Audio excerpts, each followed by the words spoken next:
여러분, 토착 외구라는 말 들어보셨죠? 이게 참 논란도 많고 오해도 많은 단어거든요. 그래서 오늘 이 단어가 도대체 어디서 왔고 또 어떻게 쓰이는지 그 뿌리부터 한번 제대로 파헤쳐 보려고 합니다. 따라오시다 보면 이래서 이런 말이 나왔구나 하고 무릎을 탁 치시게 될 거예요. 네, 바로 이 토착 외구. 요즘 뉴스나 인터넷 보면 정말 자주 등장하잖아요. 근데 이게 과연 누구를 말하는 걸까요? 그냥 일본 사람? 아니면 뭔가 다른 깊은 뜻이 있는 걸까요? 오늘 그 궁금증 제가 시원하게 풀어드리겠습니다. 자, 이 이야기의 실마리를 찾으려면요. 시간을 꽤 아주 많이 거슬러 올라가야 합니다. 무려 16세기, 임진왜란 직후의 조선시대로 가봐야 하거든요. 여기에 첫 번째 외가 등장합니다. 바로 항외라고 불렸던 사람들이에요. 항외, 이름 그대로 항복한 외인이란 뜻이에요. 임진왜란 때 조선에 항복했거나 포로로 잡혔던 일본 사람들인데 전쟁이 끝나고도 고향으로 안 돌아가고 저 조선에서 살겠습니다 하고 남았던 사람들이죠. 이 사람들이 참 재밌는 게 그냥 숨어서 조용히 산냐 아니었어요. 조선에 꼭 필요했던 기술, 그러니까 조총 만드는 기술이나 도자기 굽는 기술 같은 걸 가지고 있었거든요. 이걸 조선에 전수해주면서 자기들의 쓸모를 증명한 거죠. 처음에는 자기들끼리 모여 살다가 시간이 흐르면서 점차 조선 사회에 스며든 말하자면 조선에 기화한 기술이민자 같은 존재였다고 보시면 됩니다. 자, 첫 번째 외인 항외에 대해 알아봤고요. 이제 시간을 휙 하고 건너뛰어서 1945년 해방 직후로 가보겠습니다. 여기에 두 번째 외 이야기가 기다리고 있습니다. 1945년 8월 15일 해방이 됐을 때 우리나라에 살고 있던 일본인이 몇 명이었는지 아세요? 무려 80만 명이었습니다. 80만 명이요? 어마어마한 숫자죠. 그럼 이 사람들은 다 어떻게 됐을까요?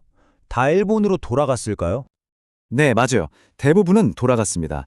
히키하게샤라고 부르는데 연합군 지시에 따라서 군인, 민간인 할 것 없이 거의 다 일본으로 송환됐어요. 근데 거의 다라는 거죠. 전부 다 떠난 건 아니었습니다. 아주 극소수의 일본인들이 한국에 남았어요. 왜 남았을까요? 한국 사람이랑 결혼해서 가정을 꾸린 경우도 있었지만 사실 더 큰 이유는 바로 돈, 즉 재산 때문이었습니다. 일제강점기 동안 여기서 모은 막대한 재산을 두고 갈 수가 없었던 거죠. 그래서 어떻게든 한국 사람인 척 신분을 위장해서 여기에 남으려고 했던 사람들이 있었던 겁니다. 자, 바로 이 지점에서 우리가 오늘 이야기할 마지막 그룹, 토웨와 묘묘한 연결점이 생기기 시작합니다. 자, 드디어 오늘 이야기의 하이라이트입니다. 바로 토웨. 이 토웨는요, 우리가 앞에서 봤던 항우회나 해방 후에 남았던 일본인들과는 아예 차원이 다른 이야기입니다. 결정적인 차이가 있어요. 여기서 집중하셔야 돼요. 모든 오해가 여기서 풀립니다. 토웨는요, 일본 사람이 아닙니다. 토웨는 바로 한국인이에요. 정확히는 일제강점기 때 자기 이익을 위해서 나라를 팔아먹고 일본에 적극적으로 협력했던 친일파를 경멸적으로 부르던 말이었습니다. 이 땅에 사는 외구 같은 놈들, 이런 뜻이었던 거죠. 완전히 다르죠. 이게 최근에 만들어진 말 같지만 전혀 아닙니다. 보세요. 1908년 신문 기사에도 토해라는 단어가 떡하니 등장하거든요. 그러니까 이미 100년도 더 전부터 우리 조상들이 쓰던 굉장히 역사 깊은 단어라는 거죠. 자, 이 표 한번 보세요. 이제 확실히 정리가 되시죠?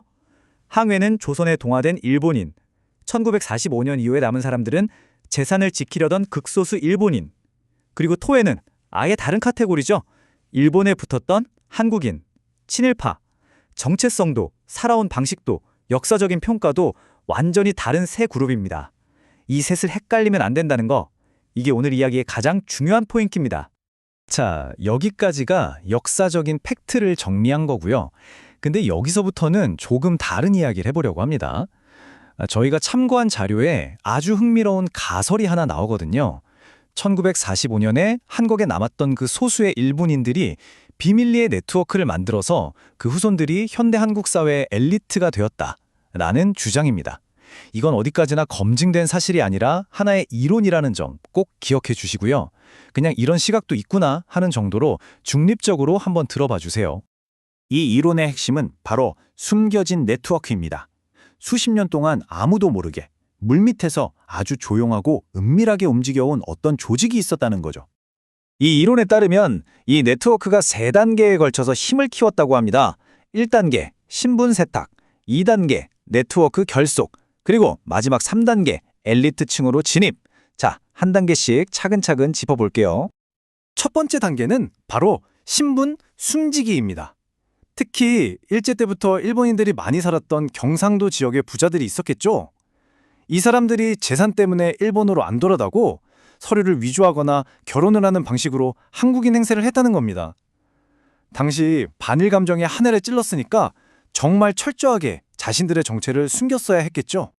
아니 그럼 다들 숨어 지내는데 서로가 누군지 어떻게 알아보고 연락을 했을까요? 이 이론은 여기서 특정 종교단체를 지목합니다. 바로 일본에서 온 소카 가까이. 우리한테는 남묘호랭개교로 더 잘 알려져 있죠? 이 종교가 이 사람들한테는 비밀 연락망이자 정신적인 버팀목 역할을 했다는 주장입니다. 자, 그리고 마지막 3단계입니다. 결정적인 기회가 찾아오는데 바로 1965년 한일 국교 정상화입니다. 이때를 기점으로 일본 정부가 한국 학생들한테 장학금을 주기 시작했거든요. 이 이론의 주장은 뭐냐면 바로 그 장학금을 이 비밀 네트워크가 이용해서 자기 자식들을 일본으로 유학 보냈다는 겁니다. 그리고 일본에서 엘리트 교육을 받고 돌아온 이 후손들이 한국의 학계, 재계, 정계의 핵심 인물로 성장했다는 거죠. 이게 이 이론의 전체적인 그림입니다. 네, 지금까지 임진왜란 이후의 항해부터 해방 이후의 잔류 일본인 그리고 한국인 친일파였던 토해까지 세 종류의 왜에 대한 역사적 사실을 짚어봤고요.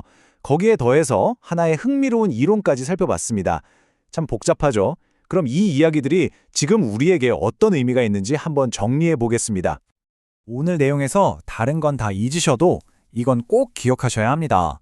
항해는 조선인이 된 일본인, 해방 후에 남은 일본인은 정말 극소수, 그리고 가장 중요한 토해는 일본인이 아니라 나라를 팔았던 한국인 친일파를 가리키는 말이라는 것. 이 셋은 완전히 다른 개념이라는 걸 명확하게 구분하는 게 정말 중요합니다. 마지막으로 여러분께 질문 하나를 던지면서 마무리할까 합니다. 토착외구라는 역사적 단어가 원래의 뜻과는 조금 다르게 정치적인 공격의 의미로 쓰이고 있잖아요.